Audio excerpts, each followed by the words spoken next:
Bienvenue dans le podcast Trends Bourse, avec un regard sur l'actualité économique et vos investissements par Gaël Poncelet, journaliste chez Canal Z, et Guy Legrand, journaliste chez Trends Tendance. Ce podcast vous est présenté avec le précieux soutien de KeyTrade Bank, le leader incontesté du marché du trading en ligne en Belgique.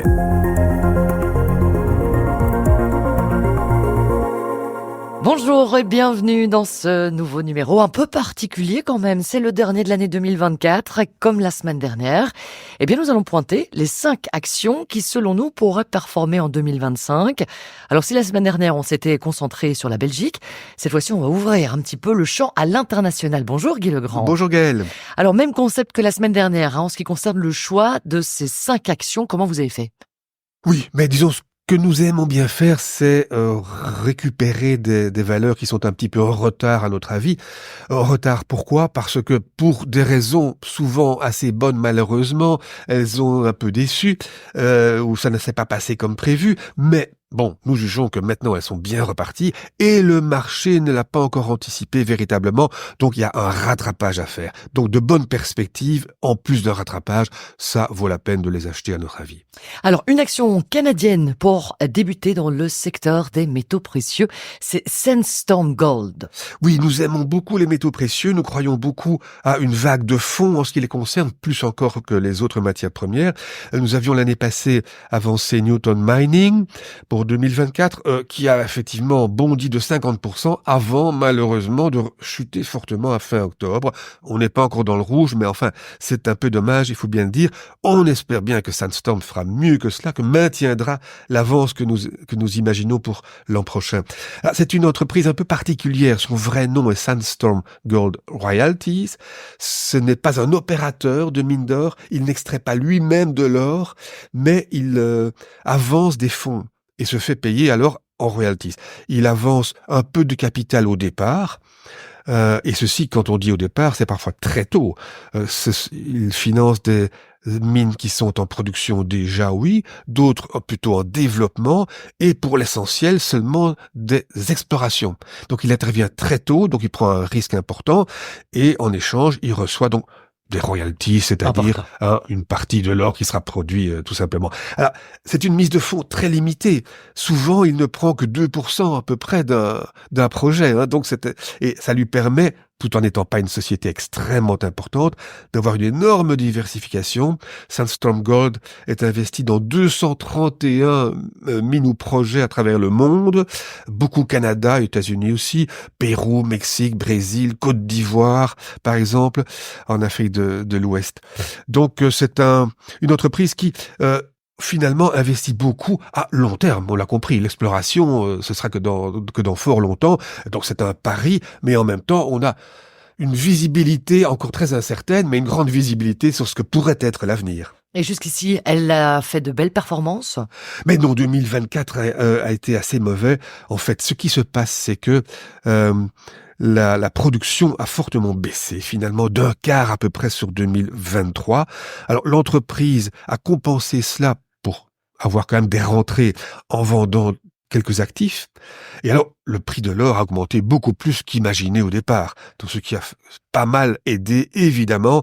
Donc, l'endettement a baissé plus que prévu et l'entreprise a même débuté un programme de rachat d'actions, ce qu'on aime toujours beaucoup, évidemment.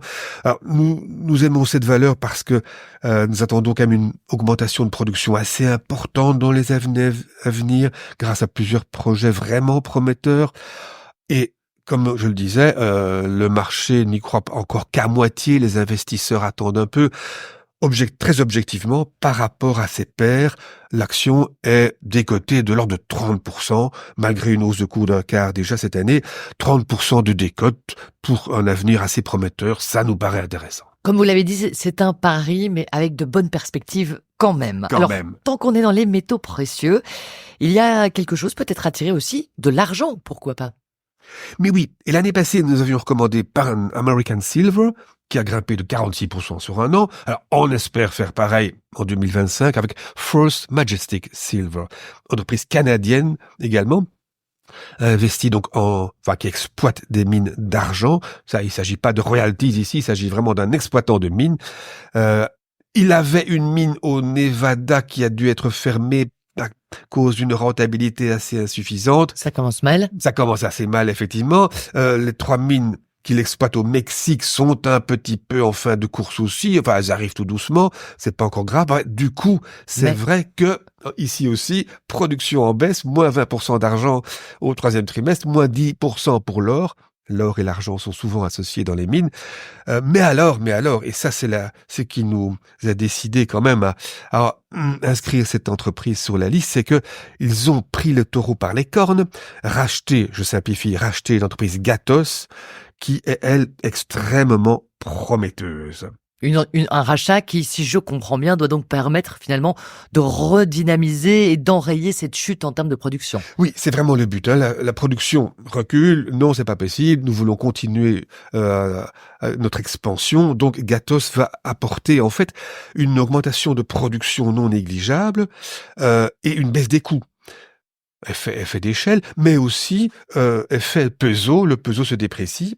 À propos du peso et du Mexique, on espère la fin du conflit fiscal qui jette un petit peu d'ombre sur la société. Citons au passage que l'entreprise est endettée, oui c'est vrai, mais son emprunt convertible porte un taux de 0,375%. Ça n'est pas vraiment ruineux, c'est même un peu pour rigoler, disons-le.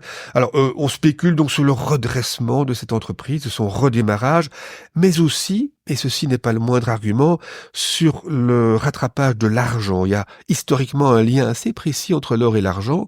Alors est-ce qu'il reste valable ou on pourrait imaginer qu'il l'est un peu moins? Voilà, l'argent est aujourd'hui très en retard sur l'or, donc voilà une cerise sur le gâteau, si pas le gâteau lui-même d'ailleurs. La prochaine action me permet quand même de rappeler que tout ce qu'on dit ici, c'est de l'analyse et pas du conseil financier. Hein, Guy, le but n'est pas de dire aux gens achetez ça, même si on espère peut-être effectivement déceler quelques pépites grâce à toutes les analyses.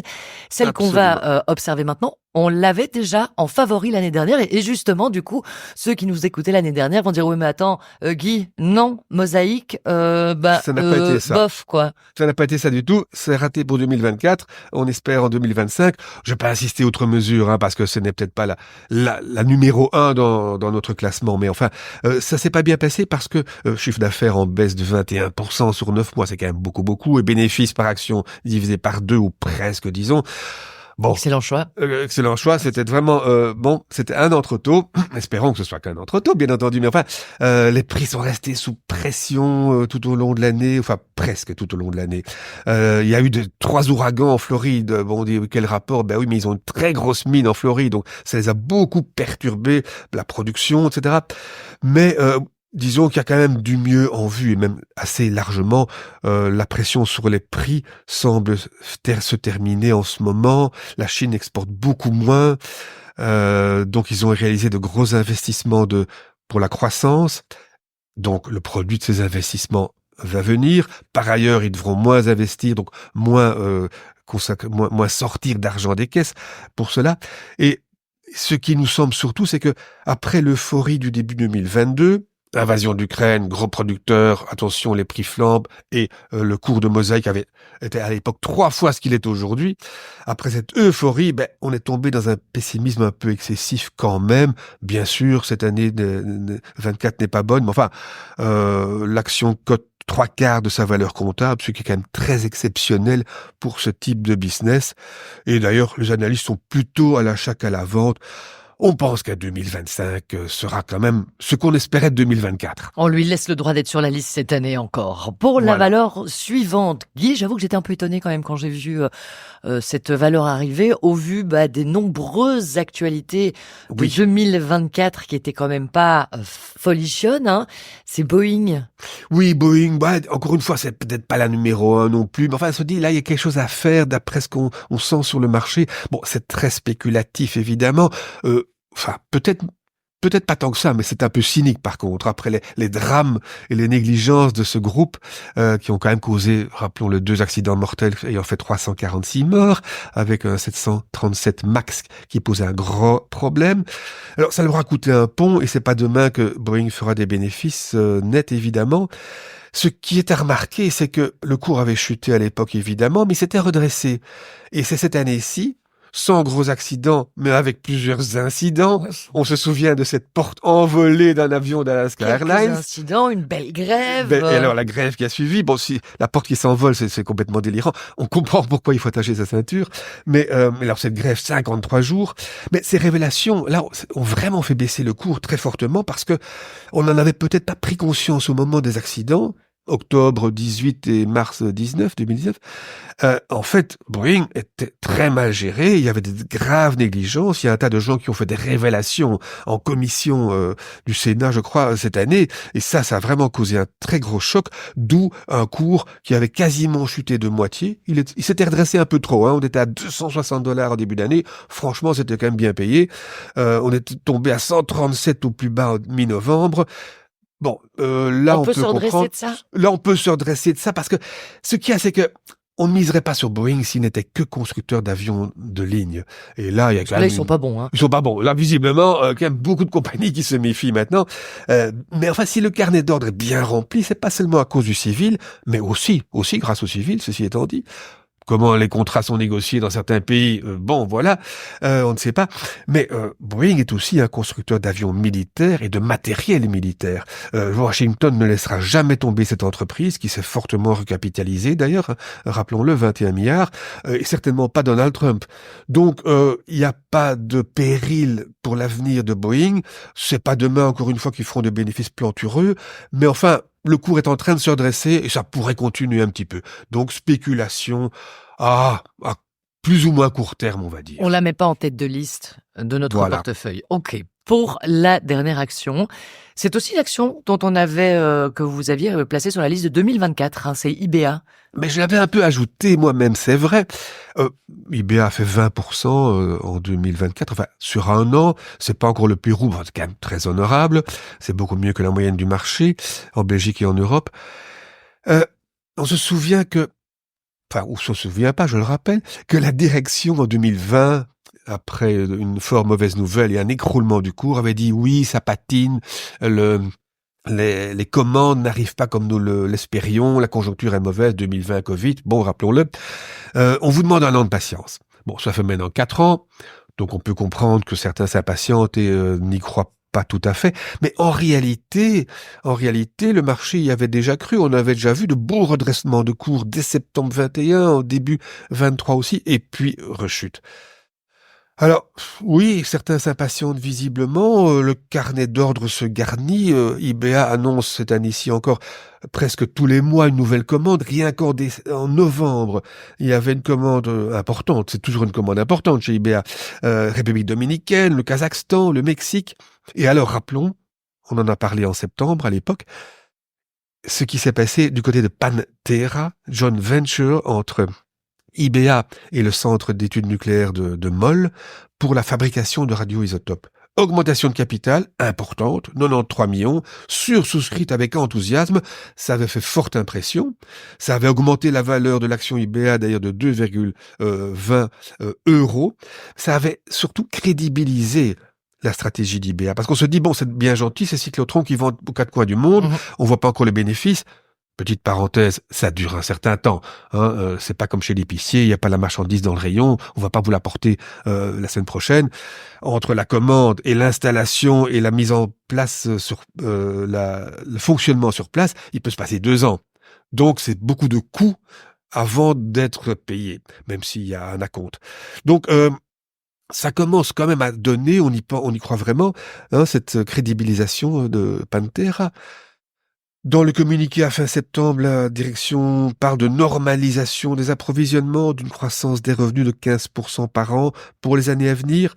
Alors voilà, c'est vrai que après le premier semestre, il y a toujours une perte nette de 10 millions. C'est pas mal. Ce qui est pas mal et on finit par se demander comment ils font. Enfin, je viens de dire, ça prend du temps, c'est vrai, pour une entreprise comme IBA.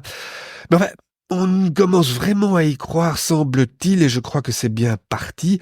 KBC a maintenu son objectif de cours de 18 euros, ce qui est quand même très supérieur au cours actuel. De Groof a confirmé tout récemment son objectif de 21,40 euros, encore plus très supérieur, absolument. On attend un bénéfice supérieur à 1 euro l'année prochaine, ce qui signifie rapport cours-bénéfice de l'ordre de 13, on va dire, il retomberait à 10 pour 2026.